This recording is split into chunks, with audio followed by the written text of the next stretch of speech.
बच्चों के lunch box के लिए हो या फिर शाम के नाश्ते के लिए, ये वाली स्वीट कॉर्न की रेसिपी आप घर में ज़रूर से एक बार बनाकर ट्राई करें। ये बहुत ही ज़्यादा यमी बनकर तैयार होती है दोस्तों। हेलो दोस्तों, आप सभी को मेरा नमस्कार। मैं मोनी राना बाटी में आप सबका स्वागत करती हूँ और आज मैं शेयर करने वाली हूँ स्वीट कॉर्न की एक बहुत ही मज़ेदार सी और बिल्कुल 5 मिनट में बनने वाली एक रेसिपी। सबसे पहले कढ़ाई में मैंने ले लिया करीबन 2 टीस्पून जितना मक्खन। इस रेसिपी में आप तेल का भी इस्तेमाल कर सकते हैं। अगर आप तेल इस्तेमाल कर रहे हो तो आप रिफाइंड ऑयल या फिर ऑलिव ऑयल का इस्तेमाल कर सकते हो, लेकिन मक्खन से इसका स्वाद ज़्यादा अच्छा आता है।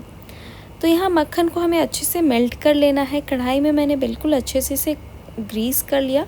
अब इसमें मैं डालूँगी क्रश किया हुआ लहसुन। ध्यान रखें दोस्तों, आप यहाँ पे बारीक चॉप किया हुआ लहसुन डाल सकते हैं या फिर क्रश लहसुन डाल सकते हैं, लेकिन लहसुन का पेस्ट हम इसमें नहीं इस्तेमाल करेंगे। अब लहसुन को डालने के बाद करीबन 2 से ढाई मिनट के लिए हमें इसे अच्छे से थोड़ा रोस्ट कर लेना है। वैसे लहसुन में हमें कोई भी कलर नहीं लाना है, बस हल्का सा हमें इसे अच्छे से भून लेना है ताकि इसका कच्चा स्मेल चला जाए। अब यहाँ पे मैंने डाला धनिया के पत्ते, जैसे कि मैंने बिल्कुल बारीक बारीक चॉप कर लिया है।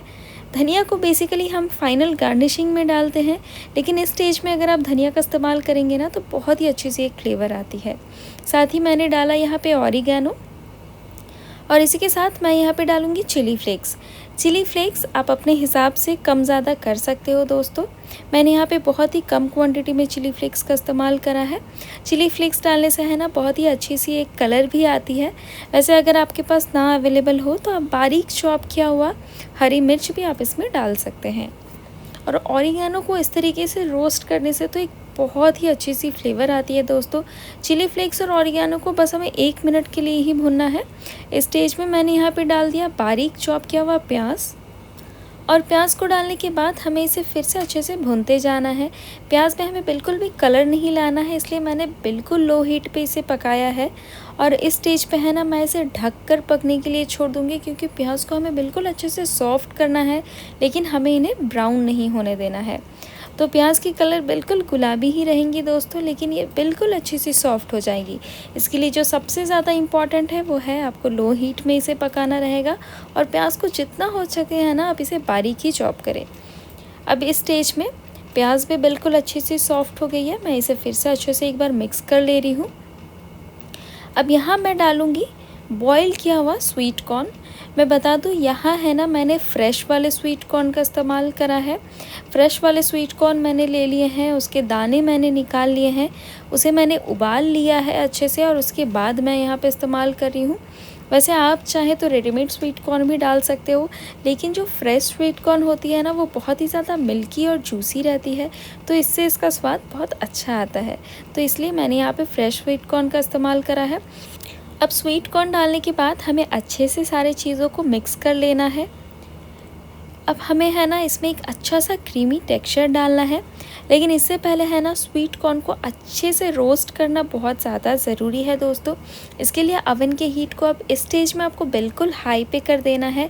अभी तक तो हमने बिल्कुल लो हीट पे इसे पकाया था, सारे मसालों को हमने लो हीट पे ही पकाया था, लेकिन जैसे ही आप स्वीट कॉर्न डालते हो, और चूँकि हमने इसे पहले से बॉईल कर रखा है तो इसमें मॉइस्चर भी रहती है, तो उस मॉइस्चर को हमें हटाना रहता है और इसे बिल्कुल अच्छे से हमें थोड़ा सा भूनना रहता है। इसे आप बिल्कुल हाई हीट पे ही इस तरीके से भूनें। करीबन 4 से 5 मिनट के लिए मैंने इसे भूना। अब इस स्टेज में मैंने इसे लो हीट पे कर दिया फिर से। अब मैं इसमें डाल रही हूँ चीज़ की क्वांटिटी आप अपने हिसाब से कम ज़्यादा कर सकते हो। इसे मैंने थोड़ा एक्स्ट्रा चीज़ी बनाया है, इसलिए यहाँ मैंने 2 चीज़ के क्यूब्स डाले हैं। आप चाहो तो यहाँ पे 1 चीज़ के क्यूब भी आप यहाँ पे इस्तेमाल कर सकते हो, या फिर आप चाहो तो चीज़ को कम्प्लीटली अवॉइड भी कर सकते हो। इस स्टेज पे भी आप इसे सर्व कर सकते हो दोस्तों। ये बहुत ही ज़्यादा यमी बनती है। तो सारी ही चीज़ों को मैंने यहाँ पे अच्छे से मिक्स कर लिया। आप देख सकते हो चीज़ डालने की वजह से है ना ये एक दूसरे से चिपकने लगती है, इसमें गुठलियाँ फॉर्म होने लगती है। तो इस स्टेज में मैंने डाला मिल्क, यानी कि दूध हमें बिल्कुल कम क्वांटिटी में डालना है, और दूध डालने से है ना एक बहुत ही अच्छी सी क्रीमी सी टेक्सचर आती है। दूध को आपको बहुत ज़्यादा नहीं बॉईल करना है, बस दूध को डालने के बाद एक बार सारी चीज़ों को अच्छे से मिक्स कर लें।